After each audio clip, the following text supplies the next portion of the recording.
Welcome back to my channel Lumsy Sews. In today's sewing tutorial, I will show you how to sew a strapless corset or bustier. So today is going to be a sewing tutorial. If you want pattern drafting on how I cut my corsets, I'll drop that in the link in the description section. Today we are going to learn how to sew this. To sew a corset, you must have drafted your pattern, trued it and done everything and it's ready, and then you're going to place it on your fabric and cut out. So I have placed my pattern. As you can see, I have placed it on my fabric and I have added all my sewing allowances. As you can see, they have sewing allowance, half-inch sewing allowance all around, and on the side seam I added 1 inch. So for my main fabric, I have added hairstay on it. As you can see, you go ahead and add hairstay, and for my lining I added paper gum stay. You can also use your hairstay. Also for the cups I used hairstay, and for the lining piece I didn't gum it. So you go ahead and do the same thing. First is how to sew the bra cups. So for us to sew this, you're going to place the bra cups on each other, right side facing together, and you're going to sew away the half-inch that you have added. I'll go ahead and do the same thing on the lining piece. So this is it after sewing it. I'll go ahead and use my homemade tailor's ham to iron this out. So if you have an already made tailor's ham, you can also use that. So I'll go ahead and open up the allowance like this and sew it and iron it out. So this is it after ironing it. As you can see, the tailor's ham helps the cup to come up very well, so you need a tailor's ham. Also do the same thing on your lining piece, and you're going to place your lining piece on the bra cups like this, and then you're going to sew the upper side and turn it over like this, and you're going to understitch it. So turn it over after sewing it and understitch it. This is it after sewing it. Next is for us to sew the bra foam. For me to sew the bra foam, I have this bra foam that I bought in the market. It measures 0.25, as you can see. I think they have bigger ones, as in the one of 0.5, but this is the one I'll be using. So I'm going to use my pattern to cut out the cups from the bra foam. I like to cut out my bra cups separately, just so after cutting one, I place it on the bra foam and cut out the next one. So that way I'm sure of what I have cut out. I don't have any excess. So you go ahead and do the same thing. So I'll cut out all the bra cups using this method. Next is how to sew the bra cups. So for me to sew the bra cups, as you can see, I have not added any sewing allowance to this. So if I place the pattern I use for the bra cups, you notice that I didn't add any sewing allowance. So that's how I like to sew my bra cups. So I'm going to place the bra cups together like this, and I'm going to sew it at the tip. As you can see, where I'm showing you, just at the tip only. So I'll go ahead and show you once I'm done. Look at how it's looking. So you see, it's very tiny. It's not even up to 0.25. It's a foam, so it would, be the same measurement after you're done sewing it. So I'm going to now place this into the material, my main fabric that I have sewn, as you can see. So you go ahead and align it properly. Make sure it's the where you have sewn is all together, both the lining piece, the main fabric and the foam.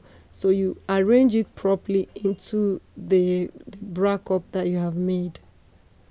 So I'm going to place this on my tailor's ham. Tailor's ham is very, very important when you're sewing corsets and bustiers. So I'm going to place it on the tailor's hem like this and iron it properly. Take your time at this period and form your bra cup. This is the time that you're going to mold your bra cup. In case you wanted to cover your bra cup with velvet or chantilly lace, you do it before you turn the lining with it. But I'll just show you how to cover it. So if you're using a velvet fabric, make sure you're using the stretchy side. You're going to place it like this on it and stretch it out and align it properly and use pins. But I will use this chantilly lace to cover it. So let me just show you how to cover it, since this is just a sewing tutorial.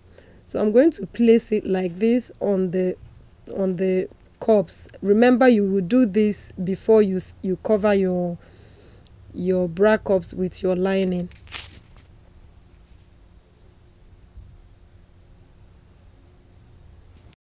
If you have watched this video till this time, remember to give it a thumbs up and subscribe if you haven't. To my returning subscribers, thank you guys for always supporting, liking and sharing my video out to your social media handles and WhatsApp.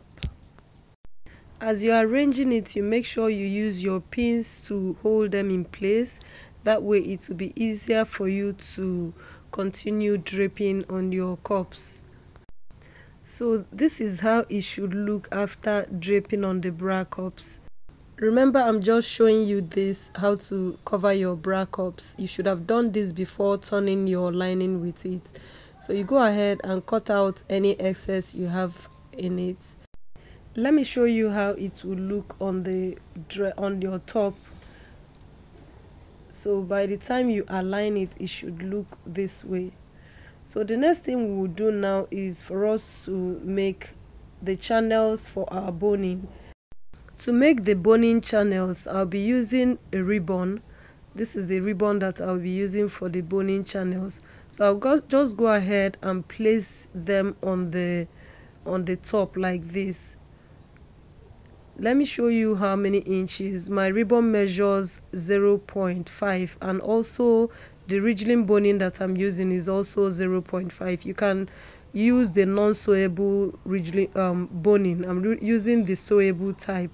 As you can notice, this will cover it. Can you see? So I'm going to go ahead and make the boning channels on the top. So you just go to your machine and you're going to place the ribbon like this and sew the boning channels. You should have already measured and marked out your boning channel casing. So this is how mine looks after I was done doing that. The next thing I'm going to do is to cover this with the lining. So I'm going to sew the upper side and I'm going to turn it over like this and understitch it. This is it after sewing it, and I have gone ahead and ironed it out. Please, when you are ironing this, make sure you don't iron on the ribbon. Please don't do that, it will burn your ribbon. If you notice, mine is burnt on this side. So either you place fabric on it or you iron it from behind. So whichever, but don't iron on top of the ribbon. Next is for us to sew the bra cups. So you decide which way you want the bra cups to sit. If you want to sew the bra cups to show up, or you want to sew it to be inside, it depends on the finishing that you want. So you go ahead and place it and sew it. So when sewing your bra cups, you have to pay attention and take your time to do this. So as you sew it along, you're going to be holding it. Use your needle to hold it down and be turning it this way. I'm doing it as you sew along. So I'll go ahead and go to my machine now and I'm going to sew this. So this is it after I was done sewing it. As you can see how neat it's looking. Guys, if you want, you can also add yoke to this. I have a video on how to add a yoke to corsets after sewing it. You can place the yoke on top of it or under it. It depends on how you want it to be. I'll go ahead and drop that video in the description section. Yeah, guys, we have come to the end of today's sewing tutorial. I'll see you guys in my next video. Bye.